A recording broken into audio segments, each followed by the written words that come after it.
Monsieur Ryan, j'ai 3 sujets à vous exposer. La première, ça concerne la plateforme YouTube qui efface les contenus qui contredisent le consensus des experts d'autorités sanitaires locales ou de l'Organisation mondiale de la santé au sujet du vaccin contre le Covid. Les vidéos du docteur Robert Malone sont toutes censurées. La dernière en date concerne une vidéo sur les myocardites liés au vaccin Covid. Pourtant, l'OMS a déclaré en 2021 un lien de causalité probable entre la myocardite et les vaccins à ARN messagers. Les cas rapportés sont généralement survenus dans les jours qui ont suivi la vaccination, plus fréquemment chez les jeunes hommes et plus souvent après la 2e dose des vaccins ARN messagers contre le Covid-19. Est-ce que l'entreprise YouTube a-t-elle contacté l'OMS pour décider quels contenus doivent être censurés en ce qui concerne les myocardites? Quel est le processus? Comment YouTube communique à vous? À quelle fréquence? Qui choisit les experts proposés à YouTube? Avez-vous défini une limite temporelle ou une censure éternelle est-elle prévue? Deuxièmement, l'OMS est chargée d'indiquer la phase de la période pandémique.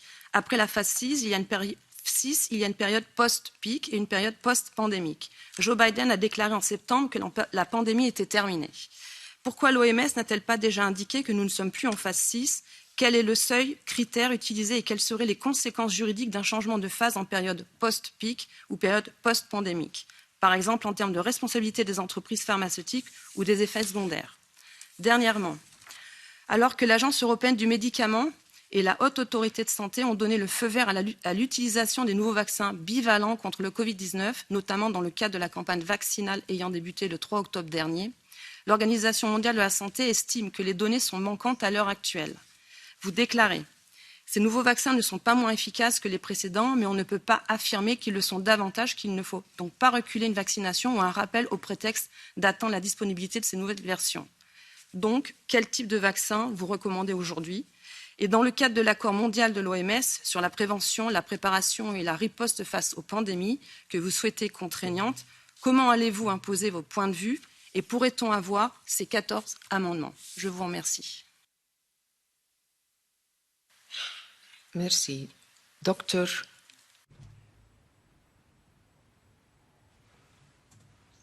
Merci.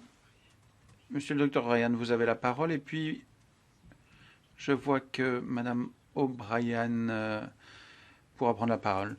Docteur Ryan, vous avez la parole. Thank you. Yes, in terms of, there are just so many questions there. It's very hard to give credible answers to all of them in one go. Absolutely, the issue of pandemic preparedness planning is very important, and many countries had not updated their pandemic preparedness plans in advance of this pandemic. And you know, we're being very clear that preparedness in general around the world was not adequate to deal with the impact of the current pandemic, and we need to learn that lesson. That we need to be much better prepared for the next one, and national pandemic preparedness planning, community resilience, collaborative surveillance, community protection, access to countermeasures, safe, scalable clinical care. All of these issues need to be taken into account when we talk about pandemic preparedness planning at national level. At regional and global level, then, we need to be able to support that national planning, and we need to be able to bring the goods, the services, the technologies to support that national planning, mechanisms to build rapid innovation, rapid scale-up of production, fair and equitable distribution of countermeasures to countries, training, and many other things that need to come from a global level to support and supplement what's going on at national level. Without strong national preparedness, there is no global solution.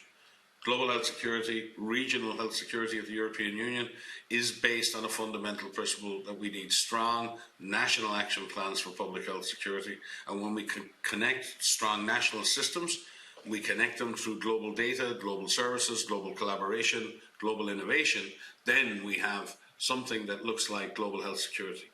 A purely top-down approach to delivering on pandemic preparedness will not work. Pandemics and epidemics begin and end in communities. We need to build community resilience. We need to build community engagement. We need to build frontline primary healthcare and direct services to people at community level. We can't do that purely with a global lens. So I very much agree with that assessment. With regard to YouTube, we're not a policeman of YouTube. Our job is not to say what is on or off on any particular social media or other platform. We engage intensively with social media platforms to ensure that the best information is getting out there. My view has always been personally that we need to get better at putting strong, positive, scientifically based, evidence-based information to ordinary people so they get to make a good, well-informed health choice for themselves and for their families.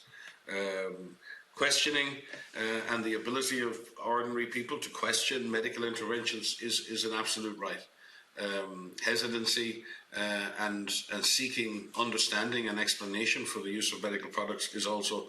L'interprétation ne passe pas, non pas à cause de la connexion, mais à cause de la qualité du micro, parce que les sons sont décalés. And actively try to disrupt health responses that are aimed at saving people's lives. And that has happened too often in this global response. We don't have a formal relationship with the YouTubes brothers or have specific meetings with any of those platforms. We do engage with them on improving our messaging, and we want to work more closely with platforms to ensure that there is a good discourse, to ensure that there are good debates, and that the right information is out there for people to access. That's a very important concept for us. And the question on vaccines, currently with vaccines and with the emergence of variants, and specifically variants in the Omicron space and many sub-variants in that, the WHO TAG COVAC, the Technical Advisory Group on COVID vaccination, has suggested, and followed by SAGE, have suggested that booster doses of vaccine using Omicron-based boosters is a useful idea, but that primary vaccination should be with the ancestral strain of vaccine, because that gives the best, broadest protection across all of the different variants. But that booster doses can come from Omicron-related strains, and that's happening more and more with many, many companies coming to the market now with booster doses that contain variant strains of slightly, they have slightly different strains, but most of them are in the Omicron variant side. So we continue to recommend primary vaccination, your first two vaccines to come from the ancestral original strain, and then boosters after that, based on a given country circulating strains, may use variant vaccines that have slightly different composition based on what the government's judgment in a particular country is for what is their most common circulating strain at any one time. Over to you. Thank you very much. Merci beaucoup. Monsieur Weimers. Merci et bienvenue, Monsieur Ryan. Je propose qu'on profite de l'existence de cette commission pour regarder les origines du Covid. Les autorités chinoises refusent de coopérer avec l'OMS et ont fait pression pour que l'on ne dise pas qu'il est probable que cela ait émergé dans un laboratoire en Chine. Le Parti communiste prétend que ça pourrait avoir commencé en Inde, au Bangladesh, en Norvège, en Russie, en Corée du Sud ou ailleurs. Nous en appelons à une deuxième phase d'étude de l'OMS reposant sur la science.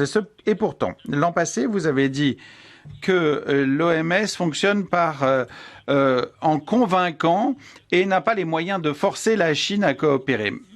Docteur, est-ce que la deuxième étape, la deuxième phase, annulera complètement toute la responsabilité de la Chine? Comment pouvez-vous accéder aux données brutes des patients en Chine et comment donc complètement faire la lumière et remettre en cause ce que nous dit le Parti communiste chinois? Qu'en est-il des budgets considérables accordés à l'Institut de virologie de Wuhan, notamment au titre du soi-disant projet d'archives virales européen consacré à la je cite, production de virus qui cherche notamment aux mesures de sauvegarde sur l'augmentation de la fonction. Merci, monsieur. Madame Donato, vous avez la parole. Merci. Deux questions. D'abord, sur le fonctionnement du règlement sanitaire international et du traité correspondant. Vous avez redit l'importance des parlements dans votre travail. Souhaitez-vous avoir une coopération avec le Parlement européen et notamment avec notre commission en nous faisant part du projet de traité, ce qui nous permettrait de donner un avis et d'apporter une contribution au titre du Parlement européen à la rédaction de ce traité de la plus haute importance. Deuxième question, l'origine du virus. Je dois dire que je suis extrêmement déçu par le fait que plus de 2 ans et demi après le début de cette histoire, votre institution, votre organisation n'a pas encore réussi à en dire plus sur l'origine du virus. On lit différentes études scientifiques indépendantes qui montrent que l'origine du virus est synthétique, que le virus du SARS-CoV-2 est synthétique. Et cela peut être démontré non seulement en enquêtant dans les laboratoires en Chine, mais rien qu'en regardant la structure du virus. En ce qui concerne le magazine Bioxrive, par exemple, il y est indiqué les empreintes du virus semblent montrer une origine synthétique du SARS-CoV-2 et ensuite cela reprend toute une liste d'éléments qui expliquent pourquoi l'origine ne peut pas être naturelle. Alors si un certain nombre de chercheurs accrédités remettent cela en cause et ont des raisons de le faire, montrez-le nous. Vous savez bien que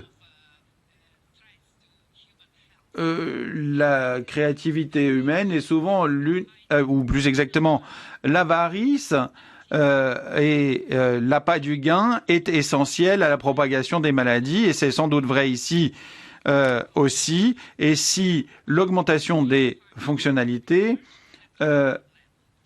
est au cœur de ce virus, eh bien il faudrait interdire la recherche sur ce sujet. Merci. Madame Lapisa. Une pregunta muy concreta. Une question très concrète. Quel est votre avis sur le respect du règlement sanitaire international dans la communication d'alerte, notamment dans le domaine biologique? Alors là, je vous cite quelque chose de 2020 et notamment ce qui s'est passé par la suite. Merci. That's the shortest question. Eh bien, c'est là la question la plus courte que vous nous ayez jamais posée, chers collègues.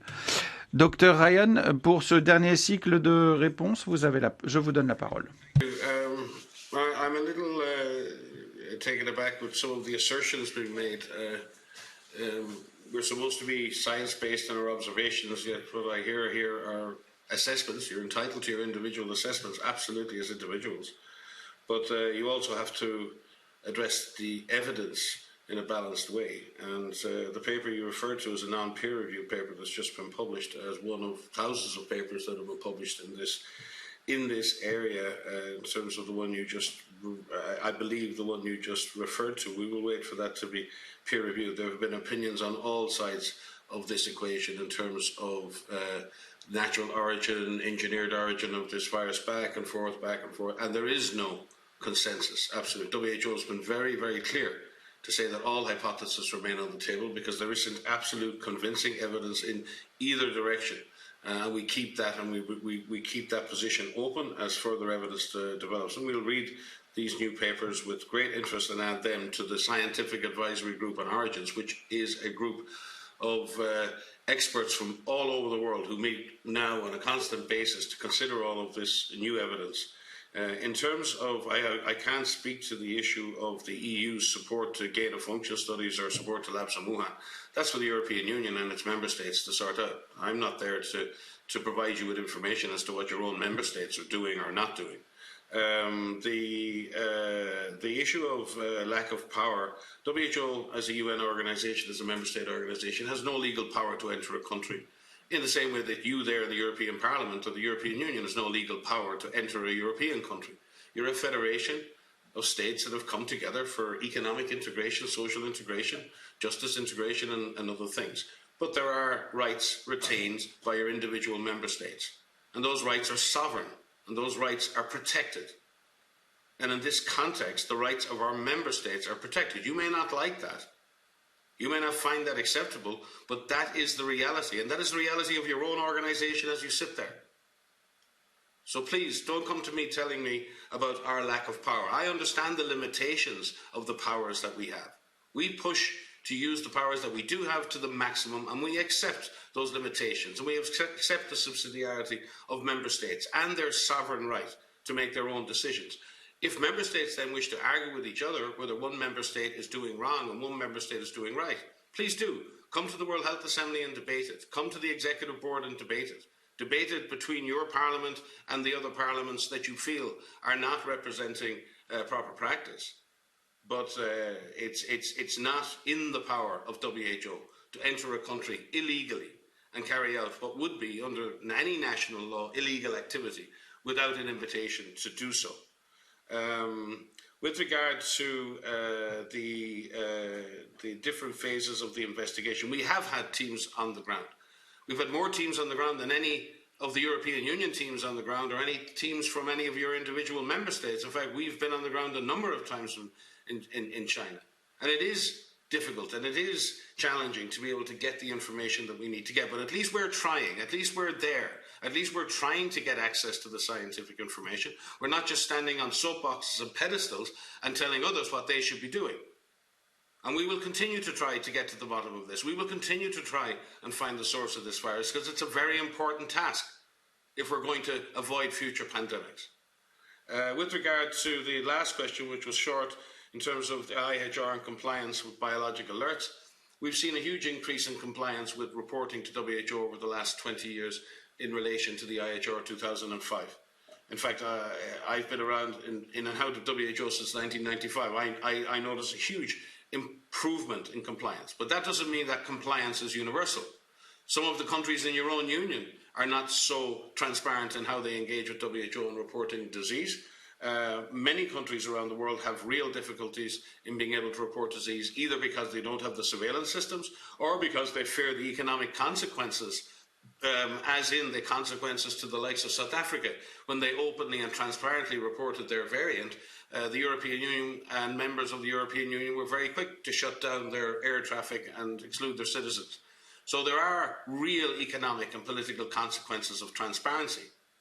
And countries are punished for transparency and continually and repeatedly punished by parliaments, punished by politicians for being transparent. So we need a new deal. We need a new openness. We need not to have sanctions for reporting. We need to have incentives to report. And we need to put in place checks and balances and supports to countries whose economies will inevitably be disrupted by transparency and by transparently reporting disease. So I think you and us at WHO, we have a job to do in your parliaments and in WHO as a member state organisation in trying to find better ways to create positive incentives to transparency, positive incentives to engagement, and getting rid of the negative incentives which many member states have put in place and continue to pursue, which creates a very difficult landscape for us to operate in. Many countries around the world engage in lab-based research. Gain of function is just one particular methodology. Biosafety and biosecurity are increasingly common. The availability of biomanipulation techniques and technologies for same are increasing. The opportunity for the misuse of viruses is increasing. The question is, are the motivations for misuse increasing? The motivations to misuse viruses or bacteria is a political process. It's a process around whether people wish to do that and whether they want to cause harm or create difficulty, the opportunity certainly increases because the technologies are increasing. But I would ask you to look at countries in the European Union, countries in North America, countries all around the world who are engaged in a vast array of biologic research for the development of pharmaceuticals, for finding better ways to treat disease. It's happening all over the world. And having a stronger biosafety and biosecurity framework in place would benefit everybody. This is just not in one part of the world. And many countries, particularly countries in the north, are investing in studies and investing in work in the south. It's not just one country or two countries. So we do need to have better oversight and better regulation of how biotechnology has been used. We need much more responsible use of life sciences around the world, and we need to be able to understand that we have responsibilities to ensure that all of our life science research, all of our research in the biologic space needs to be done with high levels of safety and high levels of responsibility. And we look forward to working with the Parliament, we look forward to working with the European Union on trying to strengthen both the frameworks for biosafety and biosecurity and also strengthen cooperation and transparency. It's in our mutual interest to ensure that these things happen. And I look forward to continuing to work with you. The WHO looks forward to continuing to work with you, and we very much thank. It has been really the European Parliament and through Charles Michel and others that we saw the initiation of the first idea to create a treaty. And in terms of making sure that European Union countries and the Parliament there have access to, I believe there will be a draft 0 being presented around the treaty in December. The European Union is heavily engaged and involved. Many European countries are represented on the international negotiating body. And I would assume through their good offices that you will see and have an opportunity to contribute to the development of the accord or framework convention or treaty in due course. Thank you. Thank you very much, Dr. Ryan. And Merci beaucoup, Dr. Ryan.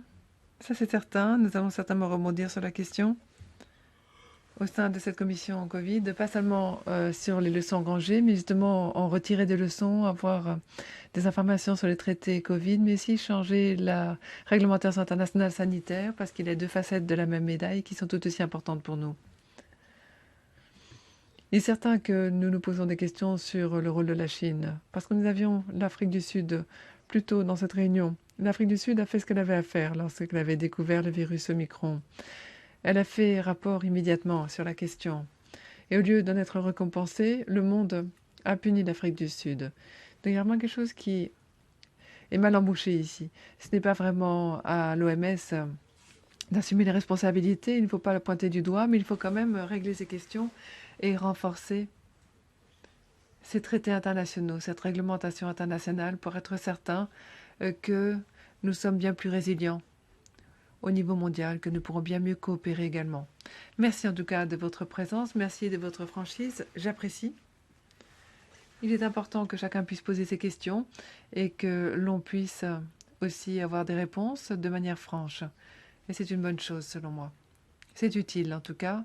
Ceci permet d'améliorer nos connaissances que nous pourrons injecter dans le rapport que nous allons rédiger l'année prochaine. Merci beaucoup, Dr. Ryan. Merci également à tous les collègues qui sont restés jusqu'au bout.